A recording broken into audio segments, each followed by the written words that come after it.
You're traveling through another dimension, a dimension not only of sight and sound, but of space. Cyberspace, a space composed only of unfathomable reaches of endless publicity, full of games so goddamn strange that I don't want anything to do with them. Hundreds of them will die here forgotten, except for 4 games that you may never have heard of otherwise. You have just entered my inbox. And going through my inbox is always a great reason to check out another good shmup. Mushihime Sama has come to Steam as a new English language port of a cave shooter that came out on the PS2 10 years ago. And I didn't know about this game at all until after getting press releases for the Steam version, brought to us by the good folks at Dejica. This Steam release is one of 2 English versions to ever come out, the other being on iOS, and I doubt you want to play a shooter with this much bullet density on a cell phone. After last year's English release of Crimson Clover and the success of Jamestown before it, and more mainstream takes on the concept like A City Sleeps, it seems like bullet hells are finally starting to get a good foothold on Western audiences, and Mushihime Sama makes for another great feather in that cap. Plus, it marks a distinct turning point where shmup started to get stylistically weird for a while. Mushihime Sama has you playing as a well-endowed Japanese girl who's just as horrifyingly destructive as she sounds sleepy.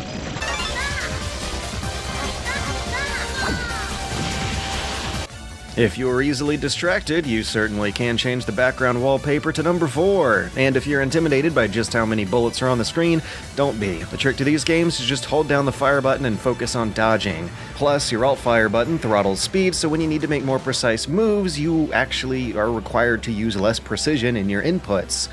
Also, this version seems to include some kind of emulated slowdown effect for when things get really crazy. Fraps is reporting 60 frames per second, but that sure as hell is not 60 frames per second, and it's actually serving as a valuable assist. Before you know it, you'll be witnessing yourself perform reflex-intensive feats that you didn't even know you were capable of. And there's nothing as rewarding or satisfying as that feeling. And just like all the other great bullet hells, a 1-credit run in this one is the only way to get to the final boss to fairly consider yourself beating this game. On your way there, you'll blast past excellent pixel art and dastardly spread patterns, dazzling visual feedback, and about as much spectacle and bombast as the best of this genre can offer. Between Crimson Clover, Jamestown, and now Mushihime Sama, and the shmup sales that GOG has been trying to put out, the past couple years have been a great time to start getting into bullet hells.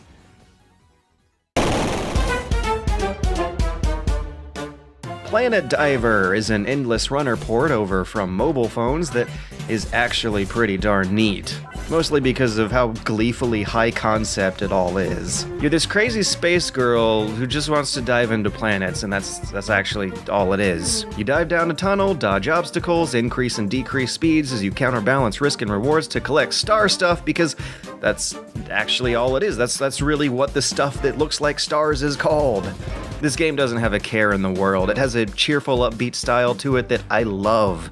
Bad jokes are everywhere, catchy music and adorable artwork are everywhere. It's a fast-paced, quick reflex test of control and planning that has you stopping and starting in and out of incredible scrolling speeds to string together hit combos for massive payouts to a crisp, shaking screen, and every hit, it feels so good.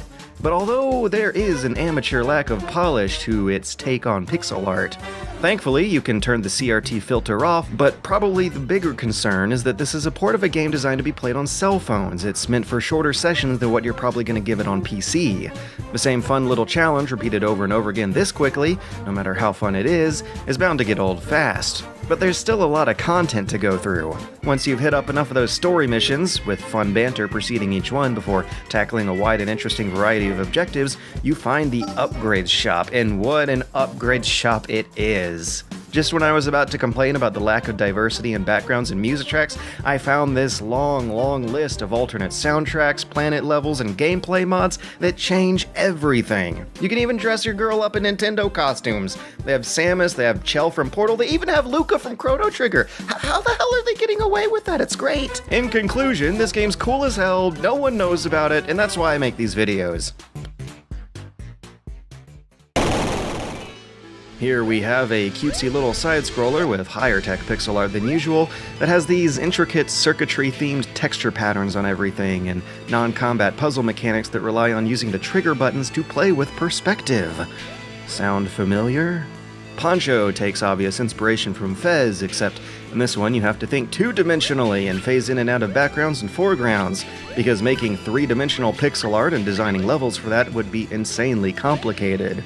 But like Fez, it's the same kind of meditative experience driven by scenic exploration, crafty puzzles, and a bit of player-driven Metroidvania backtracking for a whole lot of collectibles.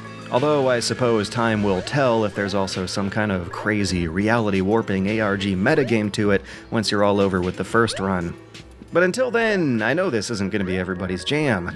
And one reason is because even visualizing the puzzle mechanic in this game is a convoluted process. You can't really tell which background or foreground layer any piece of platform is on unless it's in motion, unless you can visibly track the speeds that the different layers are scrolling past you with. Plus, there are a lot of clutter items for decoration that seem like they should be walkable platforms but aren't. A lot of elements here had me missing a lot of jumps and just calling bullshit on them. Regardless though, it is an honest effort, beautiful to look at, and cute, tingly, and warm when it needs to be. And what other type of video would I ever get the chance to talk about a virtual reality edutainment tech demo about cell biology? InCell is meant to be played with a VR headset, but it works on controllers and keyboards anyway. You shrink down to microscopic size to fight an influenza infection by, racing on the tubular fire field track from F-Zero GX. It's beautiful. There's a real sense of speed and distance and also presence inside your little microscopic cockpit as you speed past a massive and gorgeous representation of what may be happening inside your colon right now. There's even a little bit of FTL mechanics thrown in for funsies as you strategically choose your next level based on a hard time limit of enemy forces catching up behind you between the levels. And that's really cool. Almost everything about this whole concept, except the annoying robot voice, makes for a really cool little $5 proof of concept demo about the edutainment potential of virtual reality. It sure is still a cheesy video game, but it's also one step closer to the sci-fi dream of living digital tourism for real places that only your imagination can travel to. Once the consumer versions of good VR gaming headsets finally come out, I'll definitely be checking out quite a few games like this one.